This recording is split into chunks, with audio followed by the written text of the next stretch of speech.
abonné leen ci chaîne YouTube bi di Yaatal Xeltu Yin te activer cloche de notification bi ngir lu wàccati bees ngir man di ko jot ca tàng ba. D'ici quelques années, on ne vous pardonnera plus ça. C'est à ce moment qu'on pourra dire c'est ce moment qu'on va vous pardonner tout ça. Et d'ici quelques années, on ne va pas vous le pardonner. Donc faites et proposez. Si vous vous trompez, ce sera une leçon. Ça permettra qu'on vous corrige. Ça, c'est la première des choses. La seconde, c'est vendre ses compétences sur les réseaux sociaux. C'est ce que je disais tout à l'heure. Il y a un réseau social professionnel qu'on appelle LinkedIn. Qui le connaît? Toi? Merci.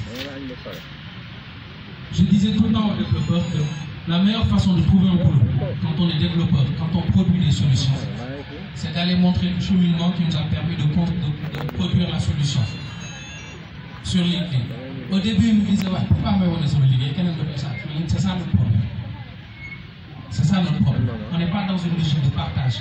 Alors qu'on utilise tous les jours des outils qui nous disent partager. Tous les jours, on utilise des outils qui nous disent partager. Mais on ne partage que des likes, des choses qui n'ont rien à voir pour avancer.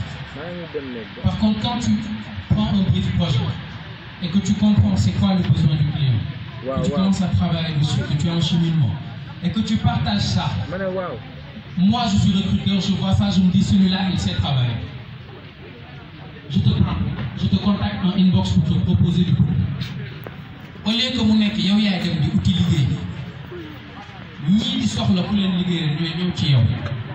c'est ça le sens du partage sur les réseaux sociaux. C'est pas de partager tout et n'importe quoi, c'est de partager des choses qui vont vous mettre en valeur. C'est ce qu'on appelle le personal branding. Je ne sais pas si ceux qui sont de Saint-Flon, ils connaissent bien. Ceux qui ont initié l'atelier, ils connaissent bien le personal branding. Mais il faut le faire vous-même sans pour autant que quelqu'un vous dise c'est comme ça qu'on doit le faire. Il faut vous former, être bon, pas dans ce que vous faites, mais prendre des initiatives, de réaliser quelque chose et ensuite de partager ce que vous avez fait sur les réseaux sociaux. C'est très simple, ça ne coûte rien. Notre fait 15 francs par connexion obligée. Plutôt que la connexion et de la suivi. Encore une fois, je ne dis pas que c'est pas bon. Mais le tout vidéo, vous n'avez pas de faire. Juste une dernière chose. Aujourd'hui, tout autant que vous êtes plus intelligents que vous qui sont de ce côté-là. Mais vous ne le savez pas encore parce que vous êtes frères. Toutes vos neurones sont en place aujourd'hui. Et elles sont en cours de développement. Donc ça veut dire que si vous n'apprenez pas quelque chose, c'est que vous ne voulez pas l'apprendre. Ou vous ne donnez pas assez de temps. Vous êtes jeunes, vous êtes frais, et vous avez le monde devant vous. Et vous avez accès à tout ce qu'il y a comme connaissance sur cette terre. Tout. Je dis bien tout. Tout ce qu'il y a comme connaissance. La plupart de vos parents, ils étaient obligés de faire des kilomètres pour aller voir un livre.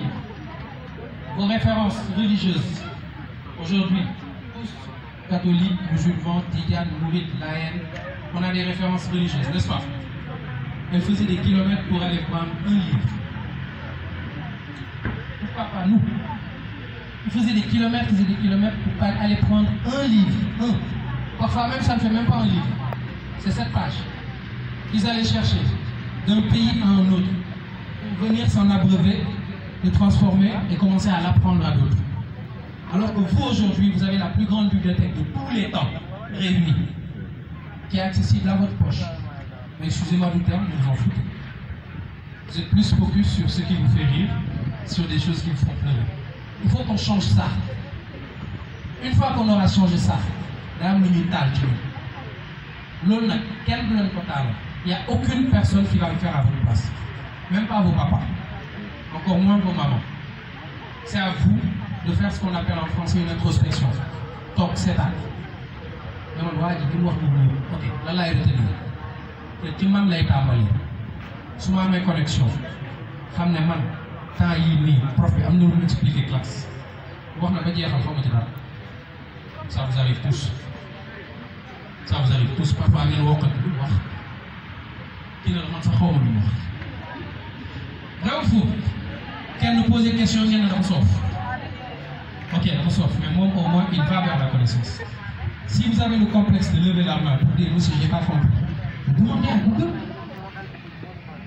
Demandez à Google. Si vous n'êtes pas à l'aise pour lire à l'écran, demandez à Google, prenez votre cahier, notez. Ça vous fait une autre compréhension de la leçon que le prof a expliquée tout de suite pour les élèves. Ça vous donne une autre compréhension que le prof a expliqué tout de suite. Ça vous permettra de voir le monde d'une autre façon que celle qu'on vous l'explique. Elle ne sera pas fausse. Tout commence par vous. Tout dépend de votre motivation, si vous le voulez.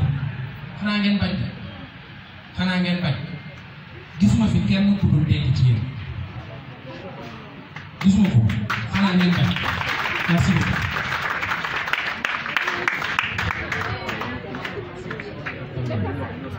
Merci Jacob.